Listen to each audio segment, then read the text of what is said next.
You want a free trip to New York City? We'll put you in the Roosevelt Hotel.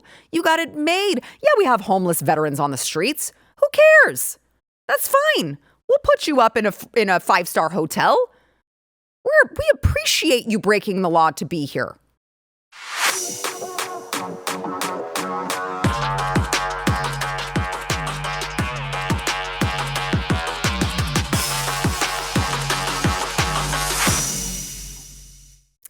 Welcome to Sara Gonzales Unfiltered. Happy Monday. I find myself asking when I come on here and I'm like, happy Monday, is it?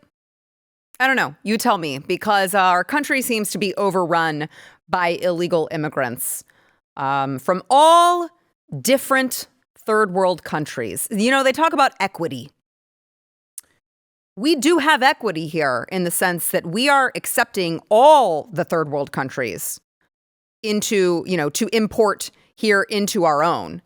And, we talk about the influx of all of these illegal aliens into major cities like Chicago, like New York. I mean, we talk about that all the time. We've covered how, Eric Adams is now suddenly, you're a sanctuary city until you're not. You're a sanctuary city until you're like, oh, actually, we can't pay for this. Yeah, you think? So all of that is well documented because those shelters over there in those cities, I mean, they're beyond capacity at this point. They're like, there's no more room at the inn, ladies and gentlemen. You're going to have to find somewhere else to go. It turns out not all are welcome, okay?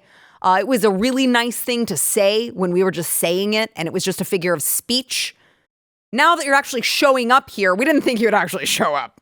But now we have like a lot of brown-skinned people showing up at our doors, and it turns out that's not actually what we wanted. We never thought that you would actually come here. And so they're spending all of this money, like billions of dollars, to address this crisis. And so you have to wonder, well, how would a smaller city in this country, how would they react? How would that work if a smaller city just had this unexpected, just like deluge of undocumented, illegal immigrants? Well, let me tell you. Springfield, Ohio Mayor Rob Rube and City Manager Brian Heck, they're here to tell you how it works, how it happens that, a small little town of Springfield, Ohio, how the city handles something like a ton of Haitians coming in and just like all of a sudden infiltrating their city. Watch. Well, what we've seen is just such a quick increase of our population over the last 5 years. Like you said, up to 15 to 20,000 immigrants have come across and into our community. This has overwhelmed our safety services and caused great concern for our community. Brian, you're the city manager. Tell us more and how this influx is impacting the city.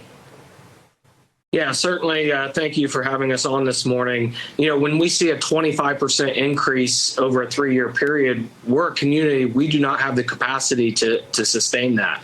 And it's taxing our infrastructure. It's taxing public safety. It's taxing our schools. It's taxing healthcare. And as J.D. Vance spoke on, it's taxing our housing. We had a housing shortage well before this immigration crisis that's impacted our community, and this has just made it 100 times worse. And so it's setting communities like Springfield up to fail. Those of you who are listening on audio podcasts, you didn't see the graphics there. It's actually, so Springfield, Ohio, has approximately 60,000 residents. And they now, on top of that, have between 15,000 and 20,000 Haitian immigrants living, there it is right there, among those nearly 60,000 residents. So now all of a sudden, like overnight, 30% of the city's population are now illegal Haitians, some of whom are being flown in. I mean, some are walking, some are being flown in by the Biden administration. Point is, they shouldn't be here, but they are. Okay. So how did this happen? How did we get here? Well, here's some perspective. Haiti is actually the poorest country in the Western Hemisphere, which is just starting out not what you want Okay. And then when the pandemic struck in 2020, Haiti was impacted significantly. Obviously, they had already so little jobs and income that were already available that then they became nearly non-existent. And they're very reliant on food imports, which account for 50% of available food. And so the pandemic brought all of those imports for food to a total halt. And when that happened, they saw violence, they saw crime that reached epic proportions. They had warlords who were fighting to control all of the little food supply that they had.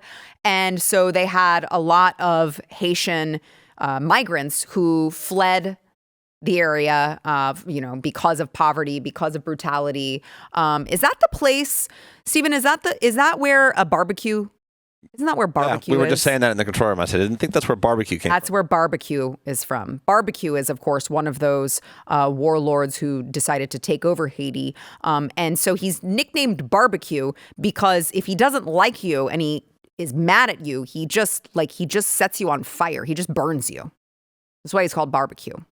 So not what I don't know. Like, I don't envision those types of people coming from that type of place, coming into our country and becoming model American citizens. Just don't. You can call me whatever you want. I just don't see it happening. And apparently neither do they. Okay. So Haitians are, a communal group by culture. And apparently this is actually the way that it is with a lot of these third world countries, that like you get a couple of them in one spot and then they spread the word. Oh my God, this is the place to be. This is how New York City became full. Because they all were like, come to New York City. They're going to put you up in a hotel. They're going to give you free food. They're going to send your kids to school. You're going to get an EBT card. You are going to get so much free shit if you come to New York City. And so it just takes a couple of them. And then they let word out. Well, that's what happened in Springfield, Ohio. Except Springfield, Ohio has far less resources and far less population to handle this. According to one Haitian immigrant, they said Ohio is the best place to come get a job easily. That's what they said. Now, here's how that worked out for Springfield, okay? At a recent Springfield City Commission meeting, a concerned citizen, let me play for you, a concerned citizen who was rightfully extremely angry at all of these city council members who are, he says, you're sitting around and like these, you're sitting around in your comfy chairs, you're wearing your suits. What are you actually doing for us, the citizens, the residents of this place, to protect us from this invasion? Watch. Because I see what's going on in these streets, and I see you guys just sitting up there in them comfy chairs and suits, and I'm getting out here every day, and I'm broadcasting this, and you guys are just sitting up there in suits or something. Like, I really challenge you guys to get out here and do something. These Haitians are running into trash cans. They're running into buildings. They're running into... They flipping cars in the middle of the street. And I don't know how, y'all can be comfortable with this. I don't know, who's getting paid from it. I honestly feel like someone's getting paid from it in the background. You got a bunch of people on a bus getting dropped off at a gas station to come down here. I know a single mom that FaceTimed me this morning at the welfare office that really need something. And it's nothing but immigrants over there. And I don't even want to seem like I'm coming down on the immigrants, because it's the people that's bringing them down here. Because wherever they're at, that's what they're used to, bro. They're in the park grabbing up ducks by their neck and cutting their head off and walking off with them and eating them. Import the third world, become the third world. It really is that simple. They don't want to learn your American culture and your customs and your values and the fact that, I don't know, you don't eat cats. You don't eat people's pets. Okay? That they don't care about that. All of the rumors that you guys are seeing on social media, I know that the left, as much as the left wants to tell you, just like last week when they said there's no Venezuelan gangs in Aurora, Colorado taking over apartment complexes. Yes, there is. A law firm already said we have been dealing with this for the last year. Yes, there is. I believe it's called Whispering Pines apartment complexes. Yeah, that's happening. Chicago, yeah, it's happening. So same scenario. Last week, they wanted to say, that's not true. There's no Venezuelan gangs taking over places in this country. That's not true. There's not Haitians that are coming in en masse and eating people's cats and killing people's pets. And oh, yes, there is. Let me show you here a warning, yes, from a Springfield, Ohio citizen, warning to all about our beloved pets and those around us. My neighbor informed me that her daughter's friend had lost her cat.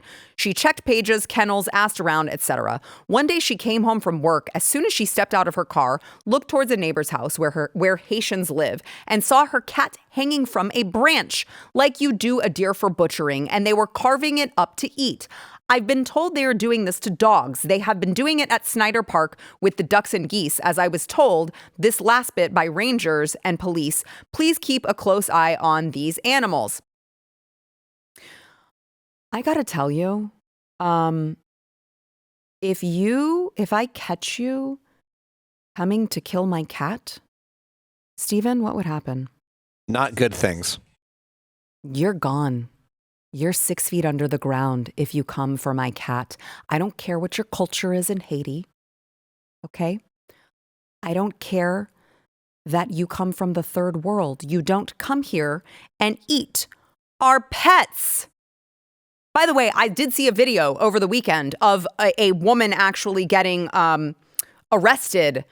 She was caught. There was like body cam footage of her eating a cat. But I don't want to play it because it makes me sick. And it enrages me that we are just inviting this into our country in Kamala Harris and Joe Biden's America in 2024. So just down the street from this place, okay, I want to play this resident just down the street from Snyder Park on the front line of this crisis, this Haitian crisis in Springfield. I want to play this resident asking city officials, like, give me a good reason to stay here. Watch. I'm done with what I'm seeing. It is so unsafe in my neighborhood anymore. I have the homeless that were trying to camp out, and I have made concessions with them, and I try to help them the best I can to keep them from trying to squat on my property. But it is so unsafe. I have men that cannot speak English in my front yard screaming at me, throwing mattresses in my front yard, throwing trash in my front yard. And I can't. Look at me, I weigh 95 pounds. I couldn't defend myself if I had to. My husband is elderly. And last night, after living in this home for 45 years, he said, Noelle, guess what? It's time to pack up and move. He said, we can't do this anymore. He said, it's killing both of us mentally. I don't understand what you expect of us as citizens. I mean, I understand they're here under temporary protected status and you're protecting them. And I understand that our city services are overwhelmed and understaffed. But who's protecting us? If we're protecting them, who's protecting me? I want out of this town. I am sorry. Please give me a reason to stay. Thank you. Thank you. You know, I both hate and not hate the fact that this issue, this illegal immigration issue, it's no longer a border state issue. It's no longer a Texas issue. Okay. It's no longer, oh, Texas is complaining. Texas is being whiny about the fact that we have illegal immigrants coming in, just a couple. They're just trickling in at a time. No. Everyone else is feeling it now, too. And it turns out there's something very unsettling about sitting at your home, looking out on your back porch at your city park, at your neighborhood park, and watching someone come up and snatch the goose and like rip off its head and then eat it. Or kill it and walk down the street, holding it by the neck. Turns out that's a little unsettling for people over there in Springfield, Ohio, or Aurora, Colorado, or literally any place USA these days. And so now everyone gets to see what the result is of allowing unvetted strangers who have absolutely no intention of assimilating into this country. Now everyone sees the ramifications of just letting them in. And not just letting them in, enabling them, emboldening them. You want a free trip to Springfield, Ohio? Sure. Hop on a plane. Here's a manila folder for you. You want a free trip to New York City? We'll put you in the Roosevelt Hotel. You got it made. Yeah, we have homeless veterans on the streets. Who cares? That's fine. We'll put you up in a 5-star hotel. We appreciate you breaking the law to be here. And then on top of all that, to add insult to injury, when you're talking about this tiny town in Springfield, Ohio, who cannot manage all of these people, who cannot accommodate all of these people, who, by the way, again, are being flown in by Joe Biden. There is a refugee resettlement program where they fly people in from Cuba, Nicaragua, Haiti, and Venezuela. They've done it this almost the entire presidency. They paused it for a few moments because all of a sudden people were like, hey, this seems like a bad idea. And there's a lot of fraud going on. And there's a lot of children going to people that we can't vet if they're even related. And we should probably not do that. And the Biden administration for a couple months were like, okay, we won't do it. No, they just announced late last month, that they're starting that program back up again. So expect more Haitians at a city near you. Okay. And so to add insult to injury, I mean, in a third world country, you don't just get a car on your 16th birthday. Okay. Cars are very much a luxury. You're not just like, it's my 16th birthday. Here are the keys to my new, insert car here. Nissan, BMW, Ford, whatever. They don't get that in these third world countries. So when you have a population that comes in very unfamiliar with, driving and etiquette of the road and emboldenment and entitlement because they've just been able to come here by sheer way of breaking the law. They break the law, you're in. Break the law, get a job. Break the law, get a car. And it turns out that they don't really care about the ramifications of driving too fast or having an accident. And so when that happens, you get higher insurance rates. Watch this. Both of the drivers, me and my wife, have good driving records. No accidents she's never had an accident. I had an accident when I was a teenager, so it's probably been over 15, 16 years ago I had an accident. And my insurance has gone up over $100 a month within 6 months. I pay over $420 a month for insurance for full coverage on 2 cars. They're nice looking cars. So I live in Springfield, Ohio, where the influx of Haitians are, and we have had an enormous amount of car accidents because they don't know how to drive. So now, because of that, my car insurance has gone up significantly. So I'm going to share with you a video montage of a bunch of Haitian-caused accidents. Cue montage.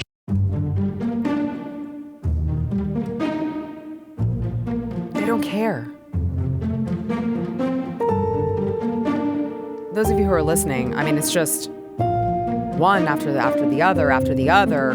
Their entire fronts of their cars are just totally demolished. A lot of these look totaled. There's one on its side. They're flipped upside down. And this is one small area, one small town that can't sustain this. So, is this what you want, America? Is this what you want? Do you want more of this? If so, Kamala Harris is going to be right there when you go to the voting booth in November.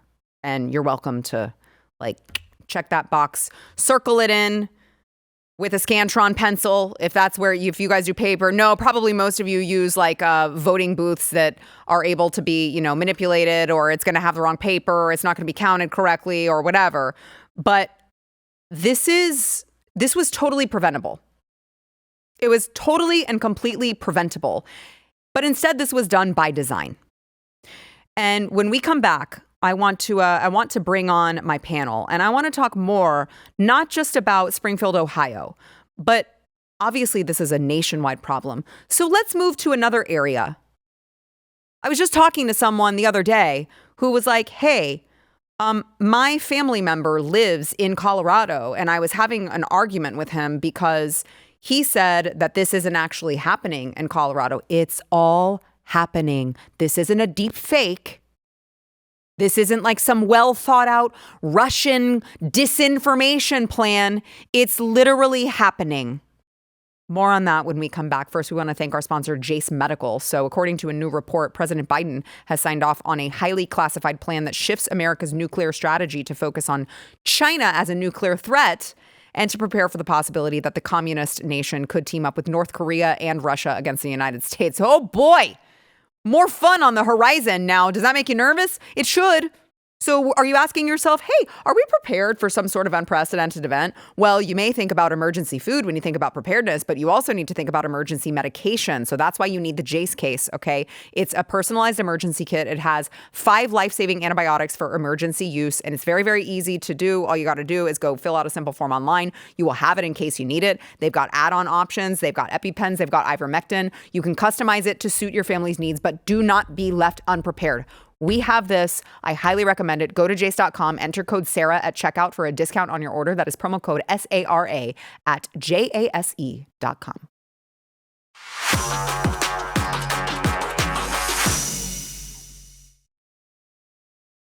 And that organization, which is a white liberal organization, like in the words of Malcolm X, who told us what? That the white liberal is the worst enemy to the black man. Yes. And he is coming up in here acting like y'all representing some social justice. Say that. But all along, you're doing is trying to use black people to find a reason to make some money. Let me tell y'all something over there. We're done. The Democratic Party is done. You ain't gonna mess with us like y'all gonna abuse us. I'm telling you what I'm They telling get to abuse the black American. Come in here and gonna clean it up. I'm telling you, the ones that righteous heart.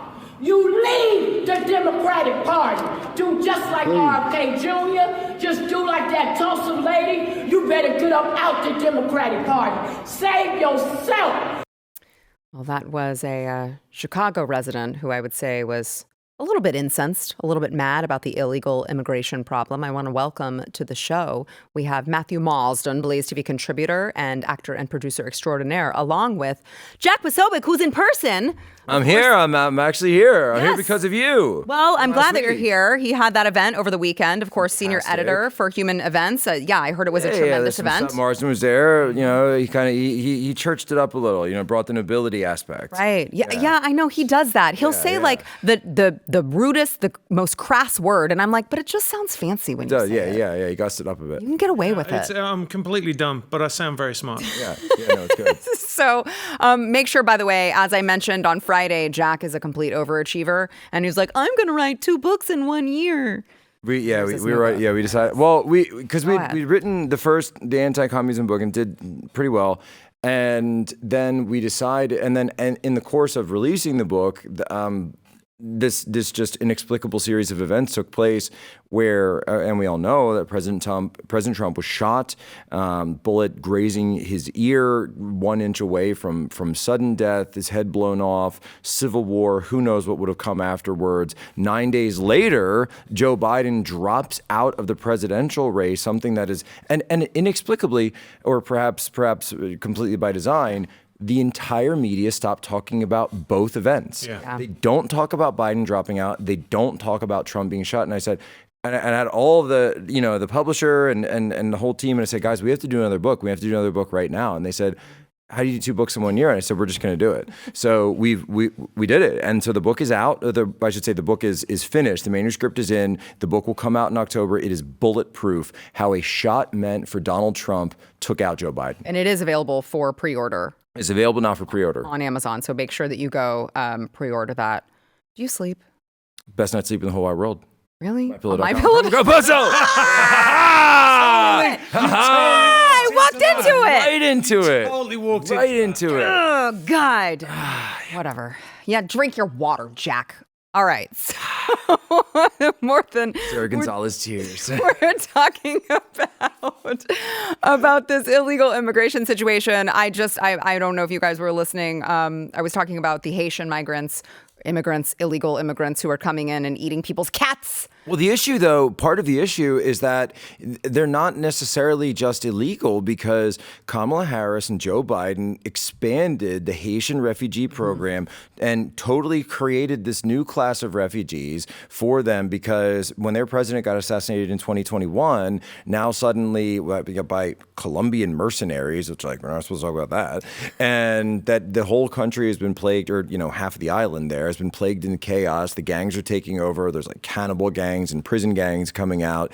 And so this entire situation exacerbated by the United States, by the U.S. government. And suddenly they come in and say, oh, we've got to bring those refugees in, and let's see which county voted the most for Trump. Right here, we'll put them into the Trump county, and we'll bring in some Japanese auto parts dealers. We'll bring in some microchip fab plants, and you can go work there. And the disgusting part of all of this is that the politicians are completely in on it, completely in on it. R's and D's, by the way, R's and D's. Yeah. I mean, because what you're talking about, it's what Cubans, Haitians, Venezuelans, and Nicaraguans. Look, I'm not, you guys, I get called a racist all the time, by the way, which is hilarious because my last name is Gonzalez. But it's like, I'm not being racist. These are third world countries that you don't necessarily, you're like, well, I mean, if we want to talk about allowing people in because they have all of these skills and they're the best and the brightest, and that's what we want to attract, that's not what this is. These are people going to your park and picking up neighborhood park geese and breaking their necks.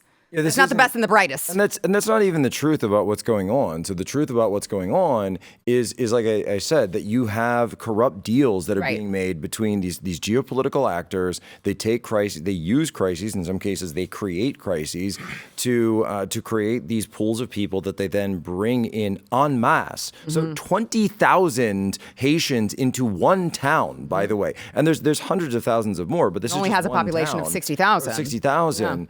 That is not bringing in a few people to help some folks out. That is clear and obvious operationalized immigration flow. And then, oh, by the way, they use what's called the hidden job market. And the hidden job market is this tool where employers who know that if you hire an American, you've got to pay them above board and pay them all this extra money. And they'll say they won't let the job listings come open for like the regular residents of Springfield. They'll work with the refugee agency and they'll say, oh, we're providing jobs to to refugees. And then, oh, by the way, guess what happens? When the company provides a job to a refugee, then you get federal subsidy for it. So even though the refugee gets the money is double backstopped by the federal government. So when people keep saying, where does all the money come from for these migrants to fly 1,600 miles from an island in the Caribbean all the way to Springfield, Ohio in the heartland,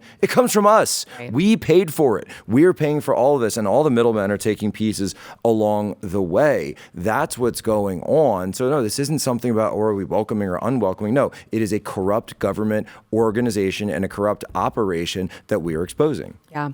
And so to that end, we've got like over 40,000 migrants, they call them migrants, that have made their way to Chicago since 2022. We've heard we've played the city council meetings where residents stand up and they're just like, you keep putting these people in front of us. We're residents here. We pay taxes here. Like you should not be prioritizing illegals, prioritizing all of these people who are being flown in ahead of us. And so you've got all of these migrants who have settled into, all of these places, and churches who are helping.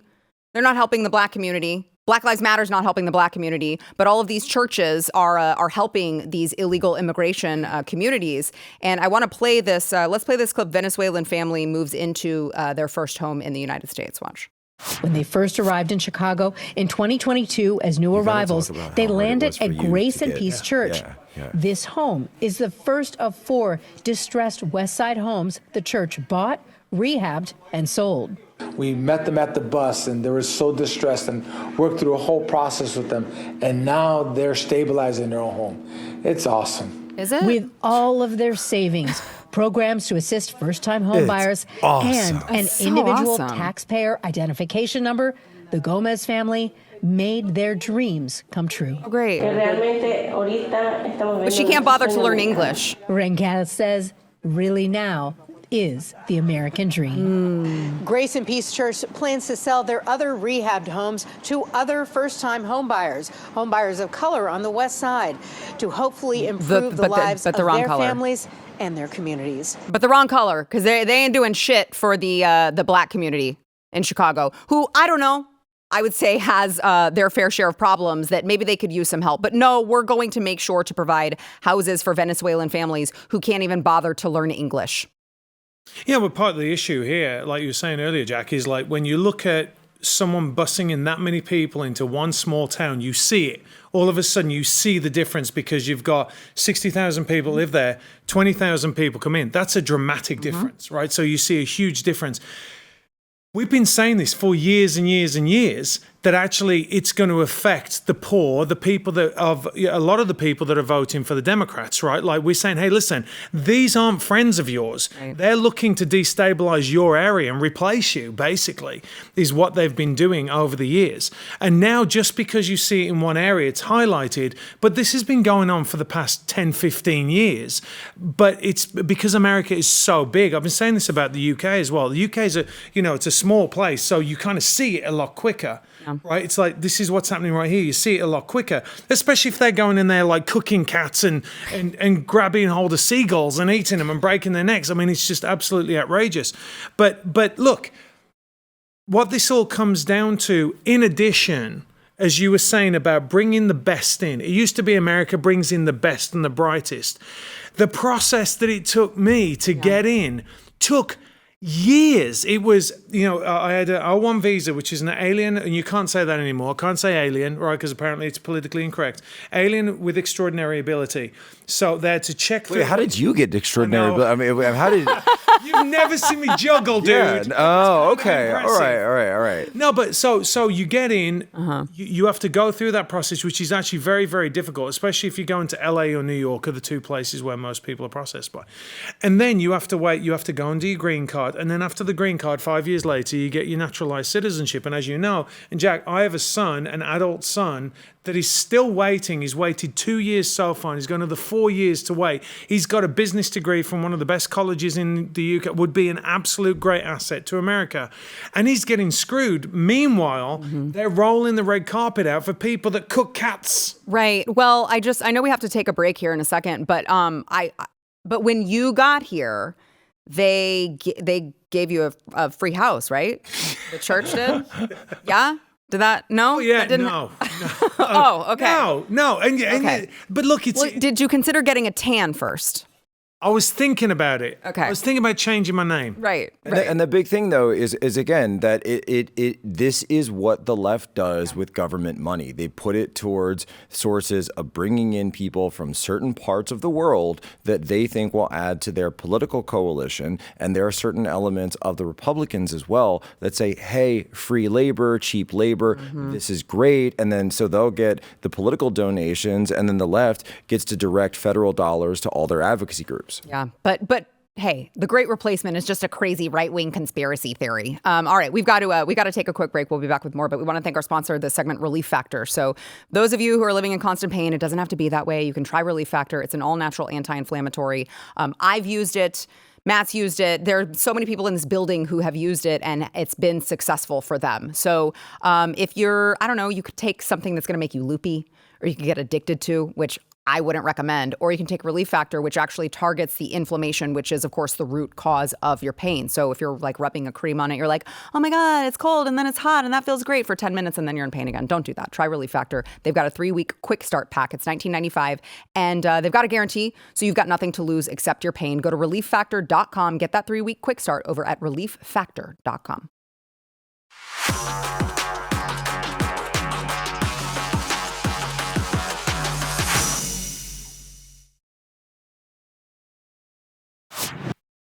So there are, I believe, 56 days until the election. And as recently as like literally yesterday, I was speaking at an event, impromptu, by the way. They were like, can you speak? I was like, sure. Yeah, sure, I'll figure it out.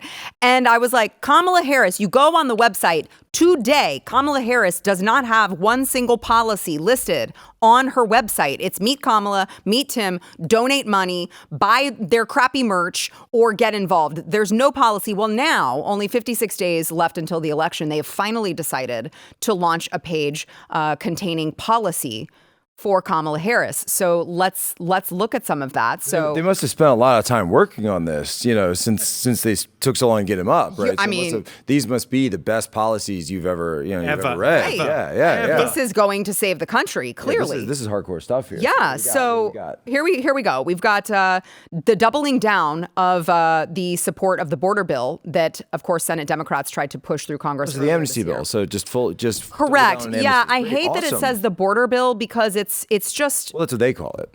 Right, exactly. And then I love when they call it border security bill. And I'm like, I don't really feel like letting in 1.4 million illegal immigrants annually is really a border security bill. Well, this is like when they called it the Inflation Reduction Act. Right. And then Kamala Harris goes on CNN and forgets all the talking points and admits, it was the Green New Deal. Right. And then Joe Biden came out because I guess they're not giving him the good meds anymore. Yeah, just and last Joe Biden week. is like, he goes, probably should have called that thing the Green New Deal because it was just the Green New Deal. Yeah, it's like, I mean, it had everything to do with environment, nothing to do with inflation. Nothing to do with Joke's inflation. on you. Inflation went crazy afterwards, but yeah, it shows the operationalization of the left, where operationalization, I can do it, where they will take their ideas and steer money, federal dollars, to their buddies, and they'll just call it whatever you want. Yeah. They'll just call it whatever they want. Right. And they are very good at that. I mean, they are very good at weaponizing language and just like manipulating it to mean whatever they want it to mean. It doesn't matter.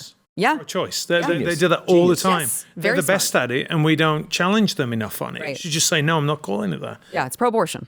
Right. It's pro-death. It's pro-death. Also, by the way, in the AP, speaking of that, in the AP style guide, you are not allowed to say pro-life. Did you know that? What? In the Associated Press style guide, look it up. They are not allowed to use the phrase pro-life, and all the media goes off. It's just anti-abortion? It's anti-abortion. That's why, so all of the media goes off of the AP style guide, and in the AP style guide, it says abortion protesters or anyone opposed to abortion must always be referred to as anti-abortion. You cannot use the phrase pro-life. Wow. So, and all the other media kind of follow suit too, because AP is like the top of the hierarchy there. Yeah. So they will always say anti-abortion. They will never say pro-life. Just go look. Wow. I mean, I believe you. Yeah. That doesn't surprise me at all, because as I'm thinking, I'm like, well, yeah, That's every how single seriously mainstream they media take outlet. Linguistic warfare. Yes. Yeah. Every single media outlet that I read, it says anti-abortion. Right. It never says pro-life, unless it's like there's a reason for that. Blaze.com. Because you'd think if you're going to, the March for Life, you're covering a pro-life rally, every single person there that you meet will refer to themselves as pro-life. And yet every single news outlet covering it will refer to it as anti-abortion. They will never use the phrase pro-life because they've been ordered to by the AP Style Guide. Wow. Yeah. That's how seriously they take linguistic warfare. Oh, they're 20 steps ahead of us in that at any given point. So let's move over to guns. Okay, Second Amendment. So under Kamala's proposal, she says, as president, she won't stop fighting so that Americans have the freedom to live safe from gun violence in our schools, communities, and places of worship. So you're going to lock up the criminals then, right? Not so fast, Jack. Wait, what? That's the obvious answer, right? Lock up the criminals. No. She's going to ban assault weapons and high-capacity magazines. Nobody really knows what that means. Okay, they're just arbitrary words. Again, using language. Does it become high? That's what I'm saying. Like, it's an arbitrary number. So from 10 to 11, from 20 to 30, from 50 to 100. What is it? We don't know. Yeah. We have no idea. It's just a word that means nothing. Universal background checks they're going to require and support red flag laws that keep guns out of the hands of dangerous people. Now, we've played this clip multiple times. I cannot stress enough. Kamala Harris, when she was running before in the 2020 election, when nobody on the left liked her, they all agreed like this woman sucks, and now they're like, she's kind of cool. No, actually, she previously supported a mandatory gun buyback program for some kind of guns. We could just have a mandatory buyback. Watch. Assault weapons that are already in circulation. What do you do about those? We have to have a buyback program, and I support a mandatory buyback program.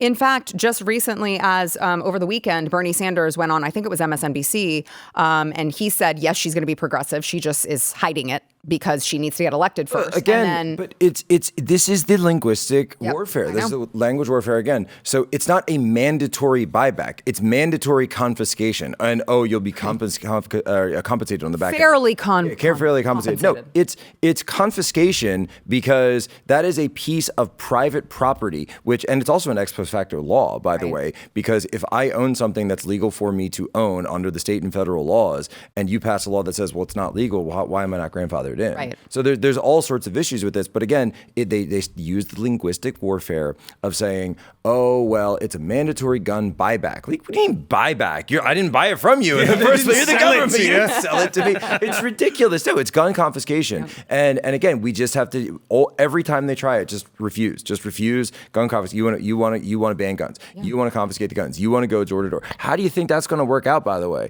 I'm not saying I want that. I'm just saying we all know how that's going to work out. Yeah. We all know. Yeah, Matt. Yeah, I mean, you just got to take them by their word on everything. I mean, the funny thing is they, like you said, that she is probably the worst candidate in memory. God, she's terrible. Well, she's stupid, right? And she's unlikable.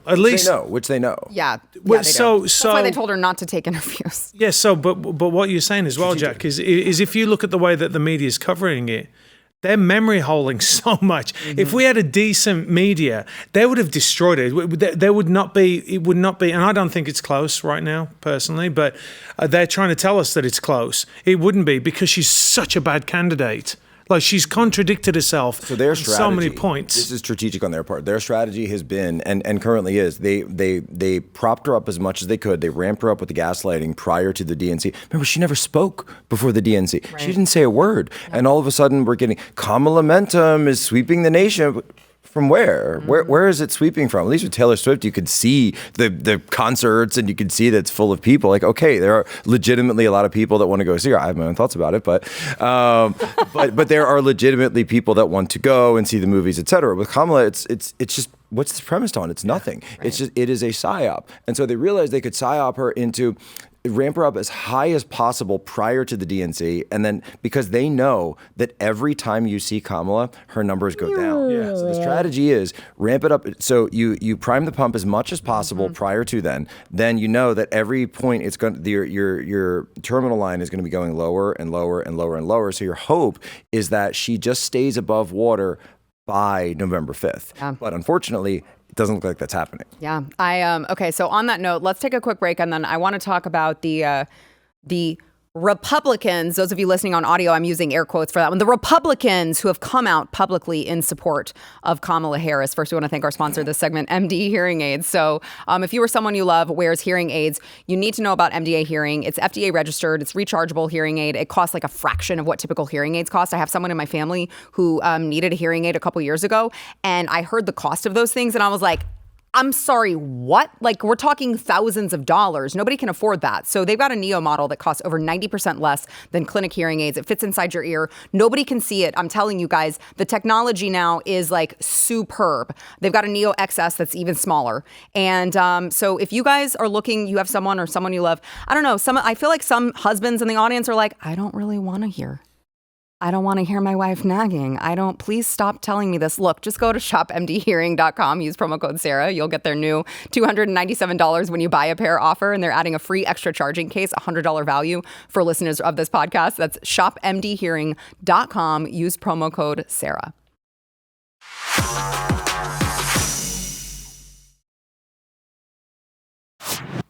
I was reading this Rolling Stone article, which, I mean, honestly, my bad. Okay, but Rolling Stone article, a growing list of Republicans who have endorsed Kamala Harris. You ready for this?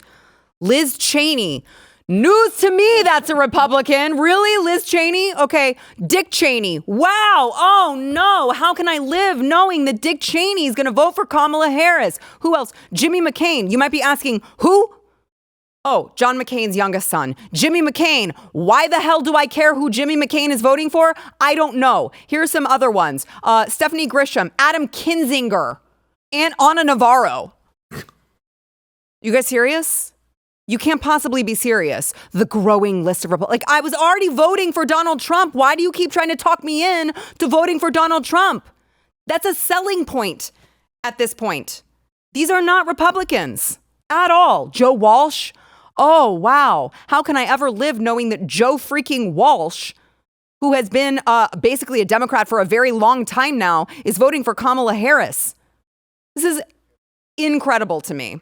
Okay, well, you guys don't want to, you don't want to save the country. Okay, that's on you, I guess. I don't know why I'm supposed to care. But of course, the leftist mainstream media is like, oh, look at all these hardcore Republicans who are voting, endorsing Kamala Harris. No. So what you're really seeing, though, is that the Trump wing of the Republican Party actually operates in many ways like a third party, because MAGA is that party, or America First, or whatever you want to call it. And so what you're seeing is the third party, which exists inside the Republican Party, has now taken dominance within that party. So 2016 was the beachhead, 2020, then moving on, that's where the competition took place between sort of like the former party elders and the new Trump movement. And now 2024 is that those guys have been pushed off and totally cast away. The Republican Party is now the working class party. The Republican Party can bring in people like Tulsi Gabbard and, oh, by the way, Robert F. Kennedy, a scion of one of the most noble Democrat families in the country.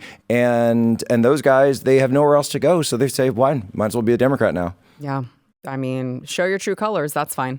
Well, I mean, they used to call Dick Cheney the devil incarnate. I mean, there wasn't a worse person than him. And now they're like, look, he's coming to our side. You're like, okay. You can have him, actually. Well, if you're saying he's a demon, that sounds about right. That's all I'll say. Yeah, and I mean, Mitt Romney, all those guys, like, nobody cares. Like, anyone that really cares about the country just wants to get rid of them. Right. But these magazines, they're getting more and more obsolete, right? Like, it was Rolling Stone. I mean, like I'm saying, like, what were you doing reading that? Like, you're the one. Yeah, I was the one reader. Yeah, I was. You're welcome for that 12 cents that I earned you guys for the click. All right, we got to take one more quick break. We'll be right back.